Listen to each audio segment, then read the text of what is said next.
Hello, this is Dr. Hanaa Assil and this is Unit 5 of January 2025 of the Pearson Edexcel International A-Level Chemistry. Let's take a look at the questions. The first question here says, which species cannot act as a ligand in the formation of a complex ion? Remember, a ligand is something that has lone pair of electrons that can be used to make a dative bond to a central metal ion. Now, which of these cannot act as a ligand? If we look at ethane, our first choice, this cannot act as a ligand. It doesn't have lone pair of electrons. It cannot make dative bonds with a central metal ion. CO has lone pair of electrons. The OH minus has lone pair of electrons. The compound that has nitrogen has lone pair of electrons. So the one that cannot act as a ligand is C2H6. An aqueous solution of a transition metal ion absorbs frequencies of light corresponding to green, yellow, and red. Which ion is it likely to be? You should understand the idea of light and color. You should understand that if something absorbs all the colors except red, then it emits red. So we see something colored red because it does not absorb red. We see something green because it does not absorb green. It reflects the green, so that's the color we see. If something is blue, that means it absorbs the colors except blue. So if it reflects blue, then we see it as blue. So remember that the colors from the visible spectrum, we see an object with the color that is not absorbed. So here we're saying this metal ion absorbs green, yellow, and red. If it absorbs green, yellow, and red, that means what it doesn't absorb is blue, and that means what I see is blue. So we're looking for which of these is blue. Manganese 2+, you should know that is a pale pink solution. Cobalt 2+, that's a pink solution. Nickel 2+ is a green solution. Copper 2+ is the one that is blue. So if something absorbs green, yellow, and red, then it is blue. We see it as blue because it reflects the blue. It doesn't absorb it. The first 5 ionization energies of 4 elements are shown. Which are the ionization energies of a transition metal? Remember, you should know that if we have successive ionization energies, if it is something in group 1, there will be a sharp increase or a sharp jump after the first ionization energy. If it's in group 2, then the high jump would be after the second ionization energy. If it's in group 3, then there will be a high jump after the third ionization energy. But if it is a transition metal, there is no sharp jump from one ionization energy to the next. So if we look at these choices, A is obviously something in group 1 because there is a jump in the ionization energy after the first. Anything in B is in group, or the choice B is in group 3 because the sharp jump is after the third. Choice C is in group 2 because the sharp jump is after the second. But if we look at the D, there is no sharp increase from one ionization energy to the next. So that is probably the transition metal. What is the color of the VO2+ ions in aqueous solution? Please learn the colors of vanadium. Vanadium +2 is purple, +3 is green, +4, that's the one we're being asked about, is blue, and the +5 is yellow. Please learn the Which statement about a catalytic converter used to reduce toxic emissions from internal combustion engines is not true?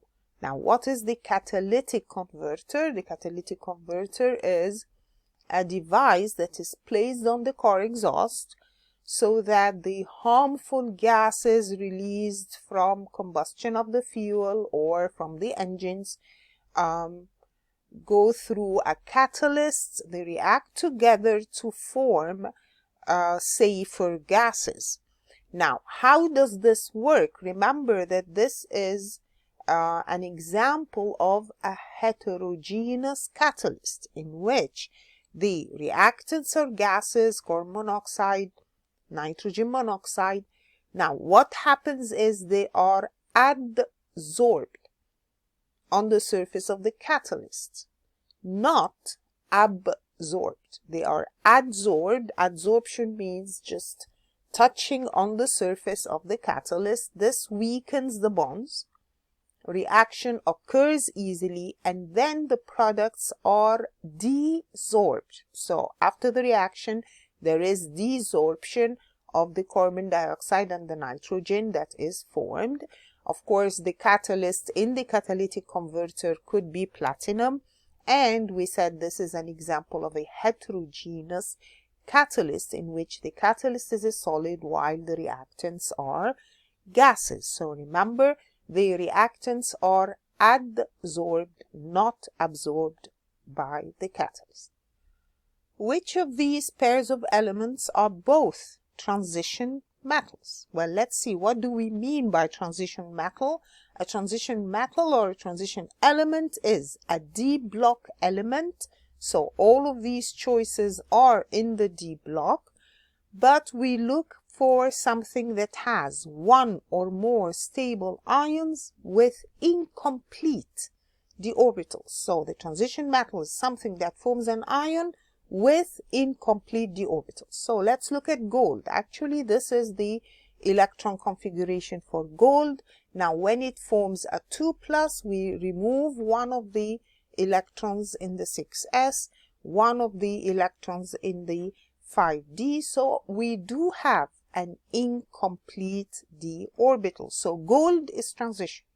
What about scandium? Scandium is 4s2 3d1. If we form, the only oxidation state of scandium is +3, in which the 3 electrons are removed. That means the d sublevel is empty. No electrons in the d sublevel, so that is not regarded as a transition metal. Now, the second choice, we said gold is transition. What about titanium? Titanium is 4s2 3d2. If it forms titanium 2+, it does have incomplete d sublevel. So both gold and titanium are transition. If we check the others, zinc is 4s2 3d10. If it forms, the only oxidation state for zinc is +2. So that is a completely filled 3D. So that means the one that has both transition metals is gold and titanium. What are the shapes of the complexes of copper with 4 chlorides and platinum with 2 ammonias and 2 chlorides? You should remember, copper with 4 chlorides, we said the chlorides are large anions, so we can fit only 4 around the copper, so this is a tetrahedral structure. What about the cisplatin and the transplatin? We said these have 4 ligands, but they are arranged in a square planar structure. Which is correct about standard electrode potential? You should remember, when we're comparing E cell to K and delta S, you should know that E naught of a cell is directly proportional to the natural log of K and the delta S total, not its natural log. The natural log of K and the delta S total itself, so that is the correct choice. Which reagents are mixed with hydrochloric acid to produce the benzene diazonium ion? Remember, if we want to make this diazonium salt, we need to start with phenylamine and we need to add nitrous acid, and we said we don't actually add nitrous acid because it is very unstable. So what we do is we add sodium nitrite and HCl. So what we need is phenylamine, sodium nitrite, and the question already mentions hydrochloric acid in order to make this diazonium salt. Which reagents and conditions are used to prepare the yellow dye that is shown here from the benzene diazonium ion? Remember, when we start with the diazonium salt, we need to add something in order to give that product. So what we look at, what are we adding? This is the extra part that we're adding. And we said the diazonium salt reacts directly with the benzene ring. So actually we're going to react it with phenol. Now, what are the conditions for these reactions? Remember that when we react a diazonium salt with something, we need it, first of all, in alkaline conditions, not acidic, and the temperature has to be below 10 degrees Celsius because we said the diazonium salt is unstable at higher temperatures. So actually we should be reacting it with phenol dissolved in alkaline solution at 5 degrees Celsius. Which sequence describes recrystallization? Do you remember what we mean by recrystallization? If we have crystals and we want to purify it, we said the first thing we do is we dissolve it in a small amount of solvent, heat it up so that the crystals dissolve, and then filter when hot to remove any insoluble impurities. Then we leave it to cool so that crystals are allowed to form. Filter it after it has cooled and formed crystals so that we remove any soluble impurities, and then we dry the pure crystals. So which of these applies? That's this one. Dissolve in a minimum volume of hot solvent, filter to remove insoluble impurities, cool to form crystals, filter to remove the soluble impurities. Remember that this is how we do recrystallization. A synthesis of aspirin from phenol is shown. So we're starting with phenol and we want to prepare that final product, which is aspirin. What mass of aspirin is formed from 23.5 grams of phenol? So we're starting with 23.5 grams of phenol. So the first thing that we need to do is get the number of moles. We already have the MR. Mass over molecular mass is the number of moles of phenol. Now we need to go to the product, but please notice that at each step the yield is not 100%. So if I'm starting with 0.25 mole of phenol, I do not get 0.25 mole of product. The first step is only 80%. So the number of moles of that intermediate would be 80% of that number of moles. It's supposed to be 1:1, but actually it's only 80%, so it would be 80% of the 0.25 that we would get. So we'll get 0.2 mole of that intermediate. Now going from the intermediate to the aspirin, it is 75% yield. It's supposed to be a 1:1 ratio, but I will not get the same number of moles because it's only 75% of that.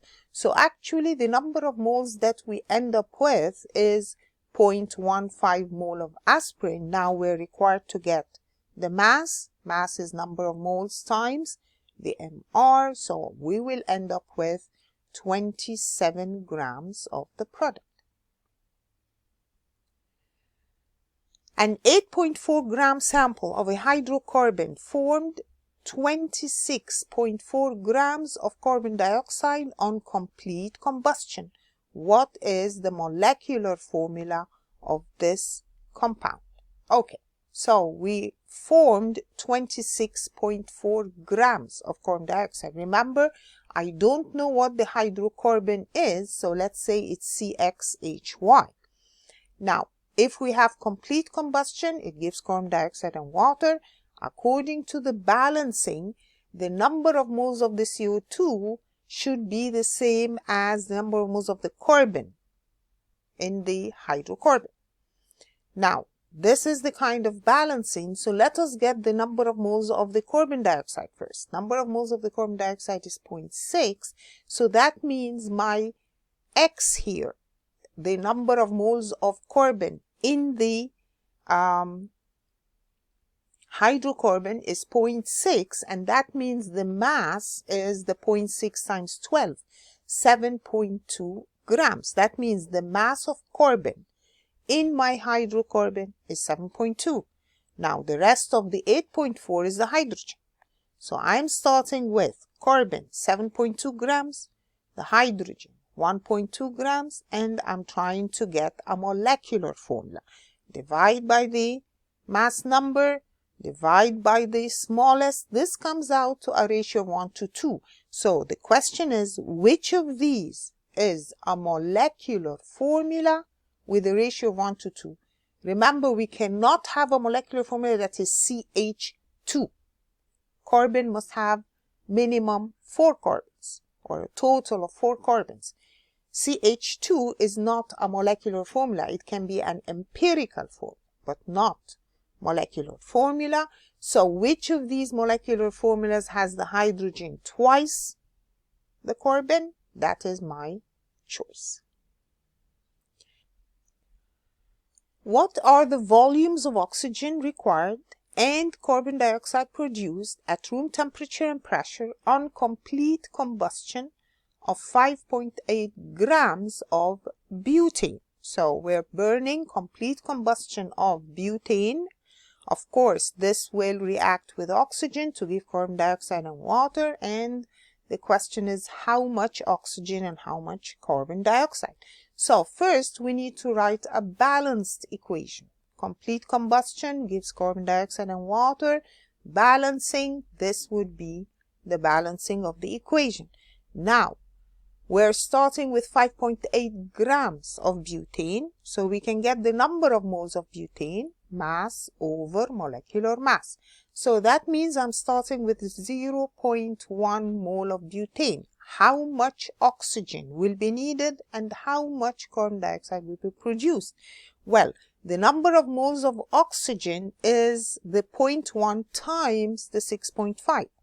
So actually I have 0.65 moles of oxygen needed, and that means, remember, this is a gas, volume of a gas is number of moles times 24, and that means the oxygen is 15.6. Now, what about the carbon dioxide? Now, according to the balanced equation, the number of moles of carbon dioxide is 4 times the number of moles of butane, and that means the volume of the carbon dioxide is that number of moles times 24. And that means that that first choice is our correct answer. What is the repeat unit of the water-soluble polymer polyethanol? Remember, questions always ask about polyethanol. You should remember this is ethanol. It's like ethanol with a double bond between the carbons. Now, if I want to make a polymer out of this, remember this is something that is starting with an alkene, so this is addition, polymerization. Now, how do we draw the addition polymer? We said the double bond between the two carbons. We open it and make it a single bond, so that we have a bond on the right, bond on the left to bond to other units, and this would be the structure of the polymer. A repeat unit of a polyamide is shown. Which pair of monomers make this polymer? Okay, let's see. Remember, a polyamide would be made from a diamine and a diacid, and they are joined together at the amide linkage. So the part on the left, that's the part that was a diamine. The part on the right, that's the part that was a diacid. So that is our choice. 4 compounds W, X, Y, and Z are shown. Which compound is an optically active amino acid?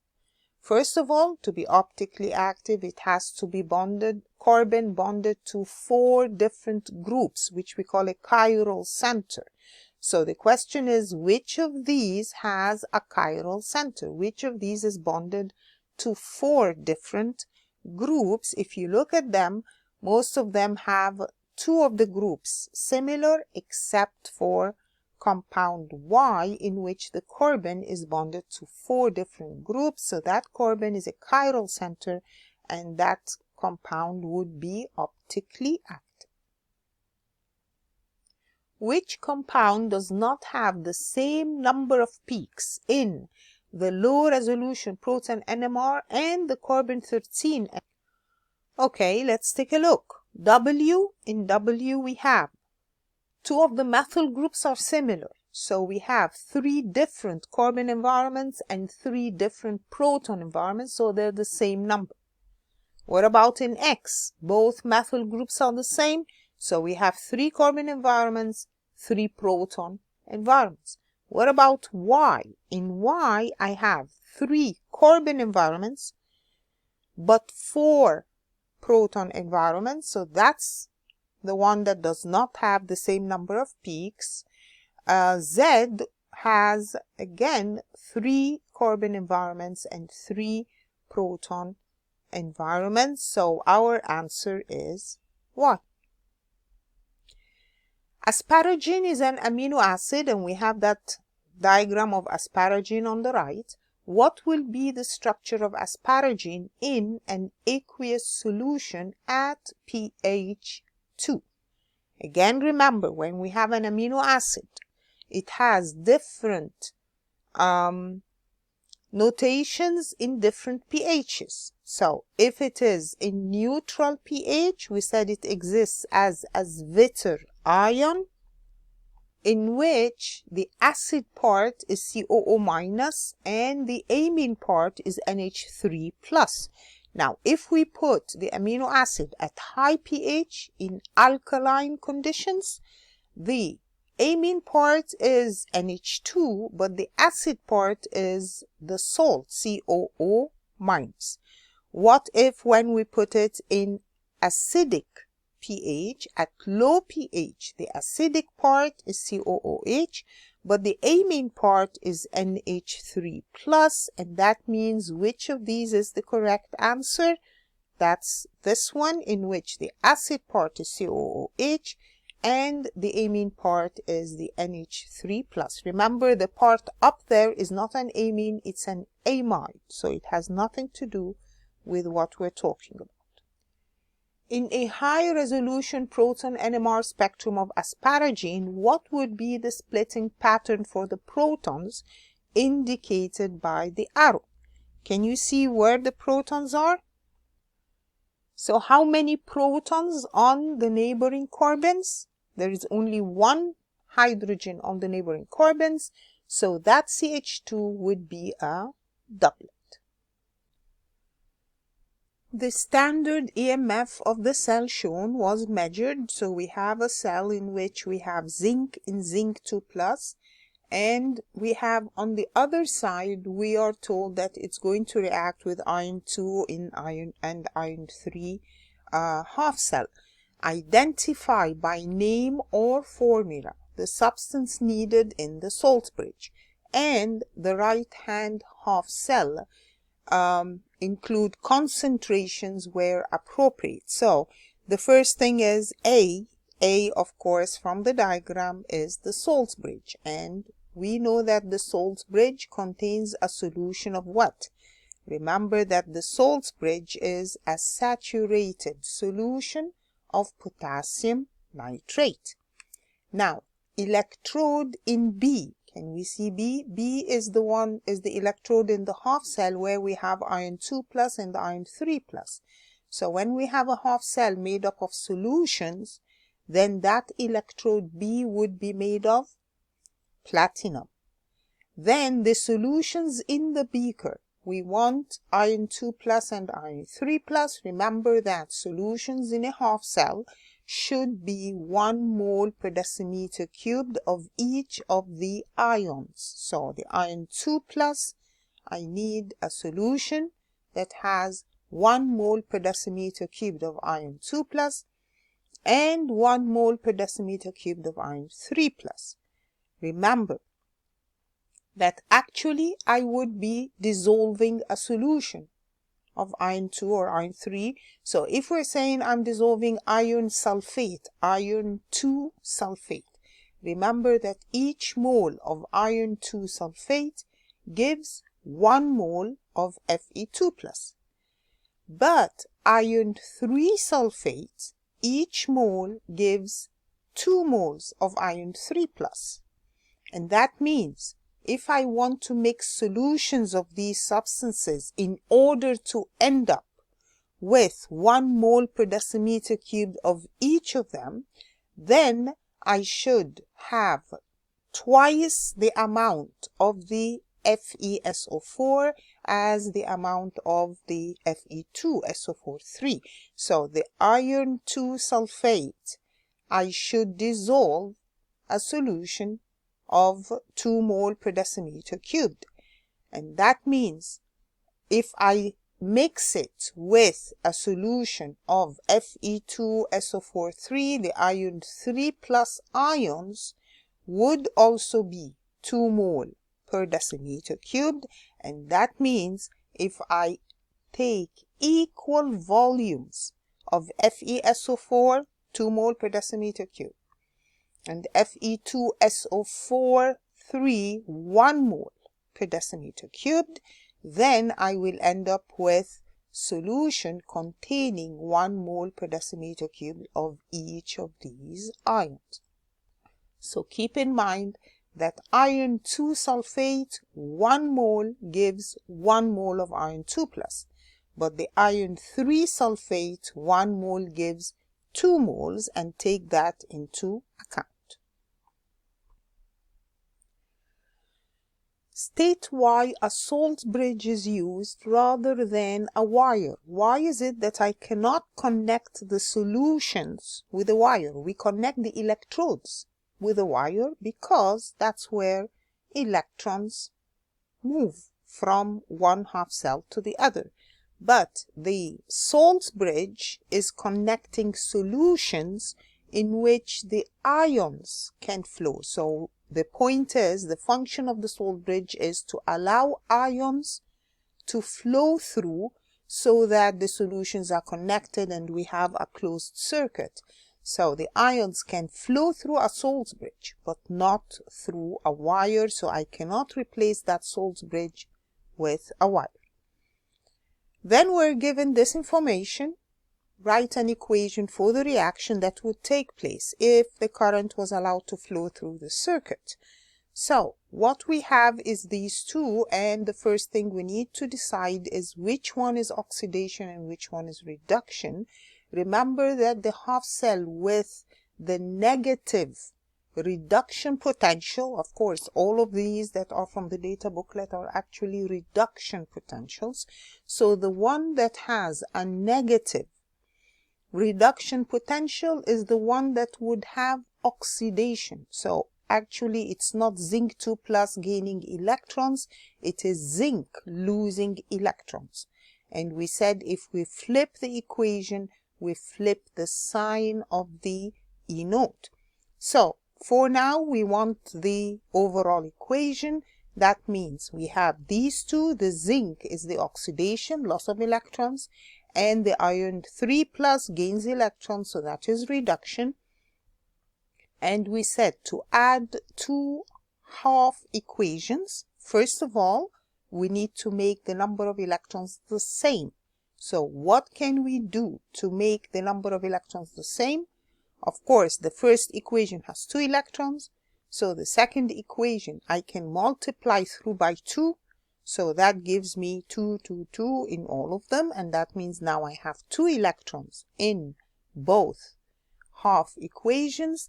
I add them up by cancelling anything that is the same on both sides of the arrow. So here we have 2 electrons cancel. That's the only thing we can cancel. We add up everything before the arrow, everything after the arrow, and that is the overall equation. Under standard conditions, the E cell for this reaction is plus 1.53. That is correct. If we look at the equations, we said we flipped the equation for the zinc, so we're going to flip its sign, add oxidation plus reduction. The total of that cell is, or for that E cell, is plus 1.53. Now the question is, state what would happen to this value, if anything, when the zinc 2 plus solution in the half cell is diluted. So we're diluting the zinc 2 plus. That means we now have less of the zinc 2 plus. Remember, in an equilibrium reaction, if we have less of something, the reaction will try to go so that it makes more of it to return to the equilibrium state. So in this case, less of the zinc 2 plus would cause that first equation to form more zinc 2 plus, and that would increase the E of that cell, so it would increase the overall E cell. So what happens is the overall E cell would increase because that first equation will shift towards making more zinc ions, and that would increase the E of that cell or make it more positive. Okay, this question is talking about Grignard reagents. They are used to increase the length of the carbon chain, and we should know that. An outline synthesis of propanoic acid from ethanoic is shown. So we're starting with ethanoic acid. We want to end up with propanoic, adding 1 more carbon. So we're told the first step is we're trying to change ethanoic acid to ethanol. We're changing acid to alcohol. Which reagents and which conditions do we need for that? Remember, this is reduction of carboxylic acids. In order to reduce a carboxylic acid into an alcohol, I react it with lithium aluminium hydride in dry ether. Please remember the equations, the conditions, the reagents for the reactions that we have in the syllabus. Then we have step 2. What is step 2? We're trying to change this alcohol into something that can be used for Grignard. How do we make Grignard? Remember that to make Grignard, I should have a halogenoalkane. So actually compound X should be a halogenoalkane. So how do I change an alcohol into a halogenoalkane? I want to replace the OH with a Cl or a Br. So I can react it with PCl5. In that case, my compound X would be the chloro compound. Or we could say that I'm reacting it with the bromine. In that case, it would be bromoethane. So PCl5, remember, changes alcohols into the halogenoalkane or the chloroalkane. Then step 3. Now we have the chloroalkane. We want to make Grignard. How do we make Grignard? You should know. Grignard is made by reacting the halogenoalkane with magnesium in presence of dry ether. So magnesium in ether gives the Grignard. How do we write the Grignard? This is how we write the Grignard. We put a magnesium in between the alkyl chain and the halogen. So that is the Grignard reagent. Then we want to change this Grignard reagent into something that has 3 carbons. I want to change it into propanoic acid, so we react the Grignard with what? Remember, if you react the Grignard with carbon dioxide and then H+, this prepares the carboxylic acid with one extra carbon. This question is about some chromium compounds. Some reactions of chromium compounds are shown. So let's take this one by one. We're saying write the equation for reaction 1. This was reaction 1. Please notice the direction of the arrow. In reaction 1, we're changing chromium 3+ by reacting it with H2O2 to make dichromate, Cr2O7 2-. And we are required to look at the data booklet. Remember, please be familiar with the data booklet. So what are we looking for in the data booklet? We want the equation that relates chromium 3+ to Cr2O7 2-. So that's 1. And a reaction that involves the H2O2. So these are the two equations that we get from the data booklet. Then we need to decide which one we're going to use as a reduction as it is, or which one are we going to flip in order to make it an oxidation. So what is happening up there? I want the chromium 3+ to change into Cr2O7. So I need to flip that first equation to make it chromium 3+ going to Cr2O7. And the H2O2 equation is the same as it is. And then I need to add them up. Again, we said, how do we add up two half equations? First of all, I need to do something so that the number of electrons are the same. What can I do? Well, multiply that second equation by 3. That way I have 6 electrons in each of these. And then I can add them up by cancelling whatever is the same on both sides of the arrow. So we have 6 electrons, cancel with 6 electrons.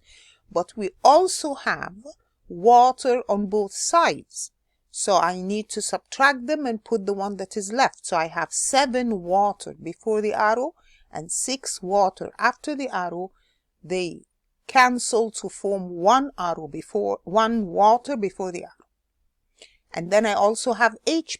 I have 6 H+ before the arrow, 14 H+ after the arrow. I cancel them and I'm left with 8 H+ after the arrow. And then I just add up everything that is left. So this is the overall equation. Please practice doing all of this. Okay, then he's talking about reaction 2. If we go back, this is reaction 2. In reaction 2, the dichromate reacts with a metal in acid conditions to form chromium 3+ and the metal ion. And we are told identify a possible metal and calculate the E cell for its reaction. So, if we look at the data booklet, which metals should we use? Remember, we should use one of the reactive metals, one of the metals near the top of the data booklet, one that has a negative reduction potential. So, for example, you can choose magnesium or zinc or vanadium, any of the ones near the top. So I chose magnesium, for example. This is what I have in the data booklet. But what we want is the metal going to the metal ion. So actually I should flip that first equation, and that means flip its sign.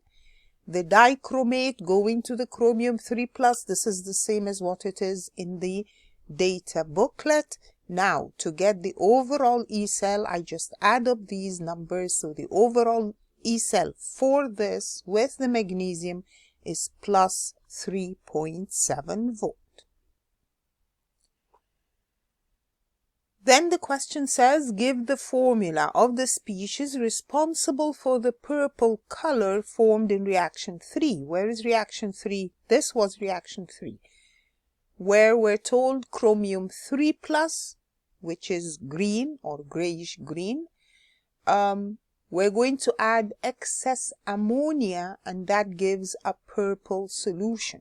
Remember that if I have chromium ions, chromium 3 plus in solution, this is a gray-green solution. If I add a small amount of ammonia, remember in that case ammonia will be acting as a base, we will have deprotonation of some of the water molecules. But if I add excess ammonia, we said what is formed is the chromium ammonia complex, because we have what is called ligand exchange. We exchange the water ligands for ammonia, and remember that with chromium 3 plus, this is a purple solution. State whether or not the reaction in reaction 4 is a redox. Well, let's take a look. What is reaction 4 again? This was reaction 4, in which he's changing Cr2O7 2 minus to CrO4 2 minus. Now, in order to know if this is a redox reaction, of course, then oxidation numbers should either increase or decrease, depending on whether we're talking about the oxidation, then oxidation number increases, or the reduction, in which oxidation number decreases. So if this is redox, I should have different oxidation numbers. Actually, when we calculate the oxidation number of chromium in the Cr2O7, it is starting +6. In the CrO4 2 minus, it is also +6.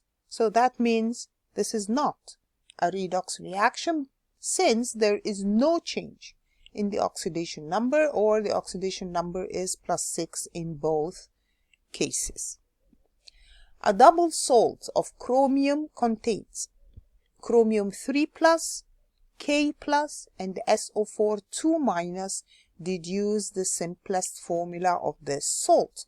Remember that when we write the formula of the salt, this is a salt, that means the overall would have a charge of 0, and that means the number of positive charges, total positive charges, should be equal to the total number of negative charges. So how are we going to write the formula?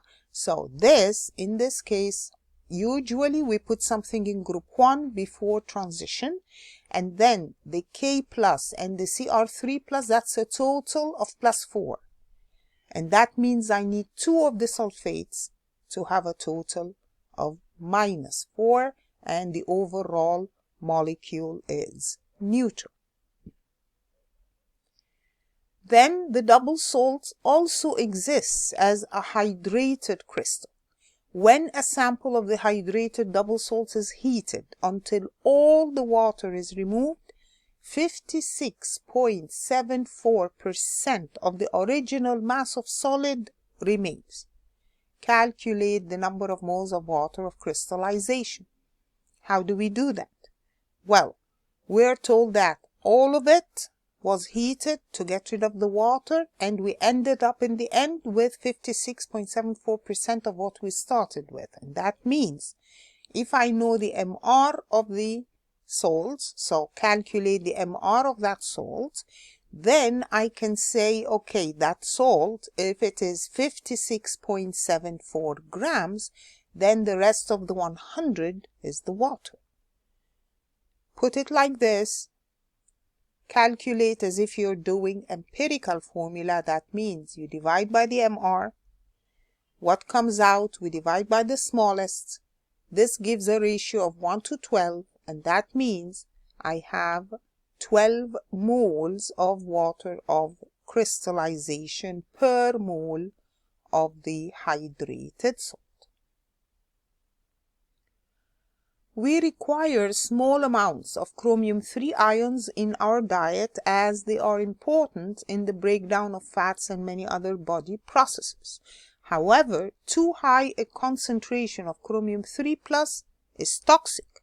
Blood should not contain more than 4 parts per billion by mass of chromium 3+. Remember, he's talking about parts per billion by mass. The concentration of chromium 3+ in a blood sample was this concentration. Show by calculation that the chromium 3+ level in this blood sample exceeds the safe limit. So, what do we have? We have a concentration of chromium 3+ in a blood sample. So I can get the mass of chromium in that sample. So that's the number of moles times the MR of chromium. That comes out to this mass of chromium. And then I want to know what is the parts per billion of this chromium in the blood sample. Well, then I will need density is mass over volume. So the mass of the blood, we are told the density is 1. So the mass of the blood, if I'm talking about 1 decimeter cubed, then it is 1000 grams. So that is the mass of the blood, and we have the mass of the chromium. So to get the parts per billion, you know that it is the mass of what we're talking about over the mass of the solution times what? Well, we're talking about parts per billion, so that is times 10 to the power 9. Remember, when we were talking about parts per million, we multiply by 10 to the power 6. This is parts per billion, so that is the mass of the chromium, which is 6.994 times 10 to minus 6, over the mass of the blood or the mass of the solution, that's 1000 grams, times 10 to the power 9. This gives me the answer in parts per billion. So this comes out to be about 7 parts per billion, and we were told that the limit should be not more than 4. So yes, it is above the safe limit. EDTA has been considered as a potential treatment for chromium 3+ poisoning. So just how EDTA would act to treat chromium 3+ poisoning, giving a reason why EDTA would be preferred to other reagents such as 1,2-diaminoethane. So we're saying someone that has too much chromium 3+, they can use EDTA or 1,2-diaminoethane to remove the chromium from the blood.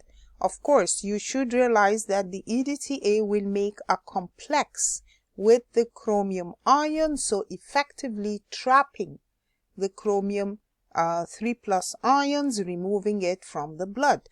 Now, why is EDTA better than something like 1,2-diaminoethane? Remember, 1,2-diaminoethane is a bidentate ligand, while EDTA is hexadentate, and we said the complexes made by EDTA are more stable. So they will trap the chromium and they will remain stable, trapping it away from the blood. This question is about iron 2 sulfate. The electronic configuration for Fe is shown. We know that Fe is 26, so that is 4s2 3d6. Now complete the electronic configuration for the iron 2+ ion in the iron 2 sulfate. So if we're trying to do the electron configuration for Fe2+, that means we have lost 2 electrons, and that we lose from which one? You should remember that when we lose, we start by losing from the 4s. So the 2 electrons that will be lost will be the ones in the 4s, and I'm left with the electrons in the 3d. So that is the electron configuration for Fe2+. An aqueous solution of iron 2 sulfate is pale green in color. When left exposed to the air, the solution turns brown. Iron 2 solution is originally green. After standing in the air, it becomes brown. Explain why this color change occurs, and in your response, refer to your answer from A1. we said that the iron 2 has this kind of electron distribution in which we have a paired electron that repels each other. These paired electrons would repel each other. So when we form iron 3 plus, we get half-filled d orbital. So this is actually a more stable form. So when Fe2 plus is left exposed to the air, it is oxidized by oxygen in the air to form the more stable iron 3 ions, which have a half-filled d sublevel. So that brown color is due to the formation of iron 3 plus. Many Moss killers contain iron 2 sulfate as the active compound. Potassium manganate can be used to determine the amount of iron 2 sulfate present in the Moss killers. In an experiment, 6.42 grams of the Moss killer was transferred to a volumetric flask made up to 250, and then a 25 centimeter cube portion of this solution was acidified, titrated with potassium permanganate, and this is the equation. And the mean titer of the manganate was 17.7 centimeter cubed. Calculate the percentage by mass of iron 2 sulfate in the original Moss killer. So, what should we do? We titrated with permanganate of a certain concentration, and the mean titer was 17.7, I can get number of moles of manganate. Number of moles of manganate is concentration times volume. This comes out to this number of moles. Then we look at the equation and we relate that to the number of moles of the iron 2. That's what we're trying to get. So, number of moles of iron 2 in the 25 centimeter cube that we used for titration is this. But this is in only 25. We had the amount of Moss killer made up to 250. So I need the number of moles in all the 250. So basically we're multiplying by 10. So this is the number of moles in the 250s. That is the number of moles in the original Moss killer. So I can get the mass of iron 2 sulfate in the Moss killer. So the mass would be the number of moles times the MR of the FeSO4, which is already given. So that means that I had 0.995 grams of iron 2 sulfate. Now, originally we had 6.42 grams of the Moss killer, so I can get the percent of the iron 2 sulfate in the Moss killer. That's the mass over the total mass times 100. That comes out to 15.5%. Suggest why iron 2 sulfate is acidic when dissolved in water. We have this is iron 2 sulfate. Now, what happens when we dissolve it in water? And we're told that if we dissolve it in water, it causes the water to be acidic. That means somehow we're giving H+.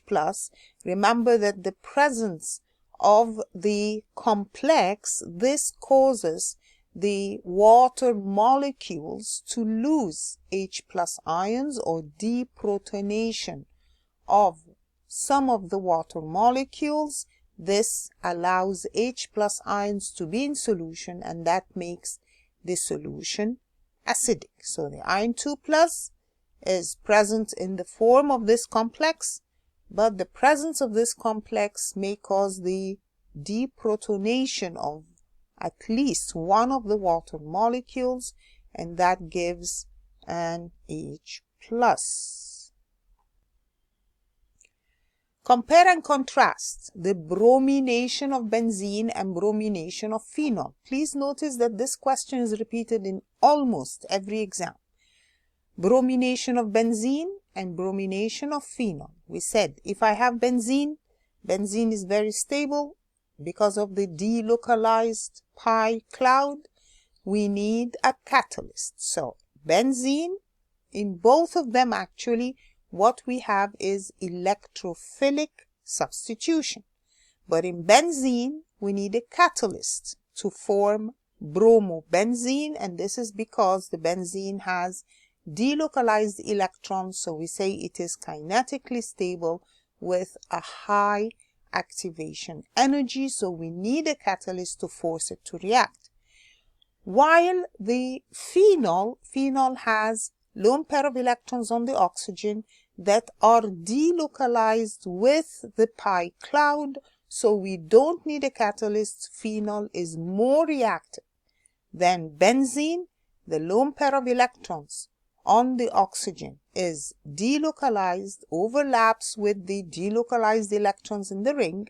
So benzene has more electron density, more likely to do electrophilic substitution, and that's why without a catalyst we react phenol with bromine. It puts bromine in 2, 4, 6 position of the benzene ring. Procaine is a local anesthetic that was commonly used until the end of the last century in dental procedures to numb the area around a tooth. So basically it's an anesthetic that we used to use in dental procedures. Deduce the molecular formula of this compound. Again, please pay attention. Find where are the carbons, where are the hydrogens, add up all the number of carbons, all the number of hydrogens. We also have nitrogens and oxygens.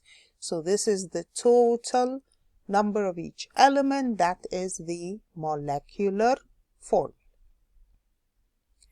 A possible reaction sequence to make procaine is shown. So we have all of this, and identify by name or formula the 2 reagents needed for step 1. So what are we trying to do in step 1? We're trying to add a methyl group onto a benzene ring. You should know that. To add a methyl group on a benzene ring, we react it with chloromethane using aluminium chloride catalyst. For step 2, draw the mechanism for this reaction, including the formation of a suitable electrophile and regeneration of the catalyst. So what are we trying to do here? We're trying to add nitro group to a benzene ring, and you should know in order to put a nitro group on a benzene ring, first we react it with concentrated nitric and concentrated sulfuric acid. These two react together to form the nitronium ion, which acts as the electrophile. So our electrophile here is the nitronium ion, which will be attacked by the benzene ring. Notice that we're adding it on carbon number 4, opposite to the methyl group. So please add it in your mechanism to the correct carbon. So the benzene ring attacks the nitronium ion, attaches that nitronium ion to the carbon opposite to the methyl group, and then the HSO4 minus that was formed will now pick up that extra proton and give its electrons to the benzene ring, giving my product and regenerating the catalyst. For step 5, name the type of reaction taking place and draw the skeletal formula of the reagent needed to carry out this reaction. So this is step 5. What is happening in step 5? We have this compound that has the acyl chloride on one end and the NO2 on the other. And then what are we doing? We're adding this part to the acyl chloride. So this is formation of what? This is formation of an ester linkage. That means the type of reaction is esterification. And if I have an acyl chloride, it reacts with what to form an ester linkage? It should react with that part as an alcohol. Do not forget to make it into an alcohol so that the alcohol reacts with the acyl chloride to form that ester. Identify by name or formula the reagents required for step 6. Notice the direction of the arrow. Where is step 6? What are we doing? We're changing the nitro group to an amino group. So changing NO2 into NH2, remember we use tin and concentrated HCl. Procane contains 2 nitrogen atoms, one of which is a stronger base than the other. And by the way, this question has repeated itself in several exams. Explain why the basicity of the nitrogen atoms in this compound is different. Which of these 2 nitrogens is more basic? Remember that the amino group is attached to a benzene ring.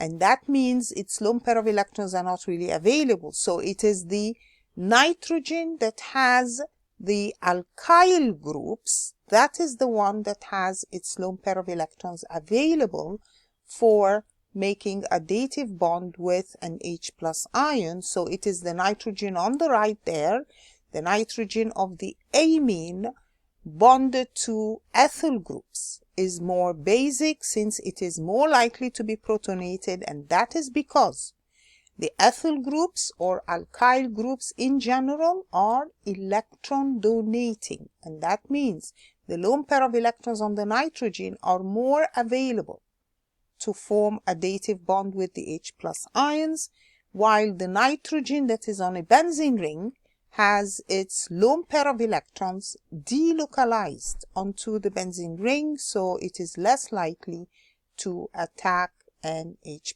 ion. Procane hydrochloride is made by reacting procane with hydrogen chloride in a 1:1 ratio. Draw the structure of propane hydrochloride showing how the hydrogen ion attaches to the molecule. Remember that we said the nitrogen that has alkyl group next to it is the one that will use its lone pair of electrons to make a dative bond to an H+ ion. So this is the kind of product that we have. This is the salt that is formed. Explain why procane hydrochloride, so that's this one, is more soluble in aqueous solutions such as blood plasma than the original compound. Of course, this is now what type of compound? This is now an ionic compound. So ionic compounds are more soluble in water. Nowadays, procane has been replaced by something else called lidocaine, a related compound, as a local anesthetic. Lidocaine is supplied in 2.2 centimeter cube cartridges that contain 44 milligram of the lidocaine. A typical adult dose is 1.5 centimeter cubed. Calculate the number of molecules present in the 1.5 centimeter cubed dose. So we are told that 2.2 centimeter cubed has 44 milligrams, but we want to take only 1.5. So the mass in the 1.5, or the mass in one dose, would be the basically cross multiplication. 2.2 has 44, so the 1.5 has how much? We find that it has 0.03 grams. Remember, we're talking about, if we're using milligram, then you need to divide by 1,000 first before we put it, so that we get the answer in grams. Now, once we have the answer in grams, what we want is number of molecules. That means I need to get number of moles first. We have the MR, so mass in grams over the MR gives the number of moles. Now, to get number of molecules, multiply the number of moles by the Avogadro constant, and you should know that the Avogadro constant is 6.02 times 10 to the 23. This gives this number of molecules. And that's the end of the paper. I hope this was useful to you and you understood what was explained, and good luck in all your exams. Thank you for listening.